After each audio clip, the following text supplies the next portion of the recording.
My name is Chris Cummings. I'm the college pastor at Coastal Community Church in Galveston, Texas. I've been doing college ministry for the last 5 to 6 years or so here in Galveston. Galveston Island is about 90% unchurched. The campus in Galveston that we predominantly target is Texas A&M University Galveston. Most people don't know that there's an A&M in Galveston, but there is, I assure you. It's all marine related, so all the degrees are incredibly unique and specific to marine life and things around the ocean, which is fitting for being on an island. So when I first joined staff at Coastal, I was put in charge of college ministry. At that point, there wasn't a college ministry. As we began to develop this ministry, we shifted to become more and more on-campus focused. And so what that meant for us was we would have worship gatherings that were hosted on campus. We had community groups that met on campus every single week. And God really blessed that in a really amazing way. We saw in a few short years, we saw upwards of 140 students gather together at a worship gathering in the middle of campus, which was just phenomenal. You know, on a campus as small as ours,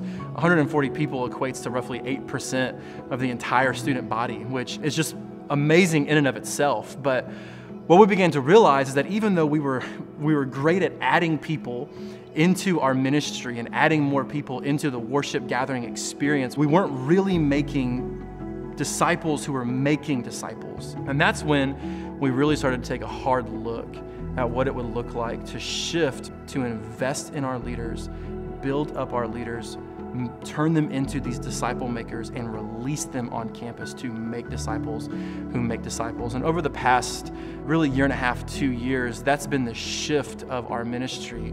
If you were to step into a leader night with us or a team meeting, 90% of the time, we are talking about disciple making and what it looks like to take ownership of the Great Commission for yourself and to live that out on the campus. And now what we have on our leadership team of students is a team who have a heart to make disciples. And almost all of the people on our leadership team are actively right now in settings, leading other people in an intentional and intimate disciple making relationship. And so through this disciple making culture that we're still trying to cultivate, we've even created staff positions through the means of a residency to where now we actually have 2 former students of ours who were a part of our ministry almost their entire way through college and are now a part of our staff full-time as college ministry residents. And what's so amazing about that is now we have people who are full-time, who are devoted to equipping and building up the rest of our leaders so that they can be disciple makers on their campus. And so through all of that, our hope for the future of this ministry is that God will multiply it beyond what we could possibly even know. And so we are beyond thankful for the generosity of Reach Texas, for us to be able to do what we do, because God is building up disciple makers in Galveston, Texas, and He's doing phenomenal things with it. And we're seeing disciples being made and exported all across the country.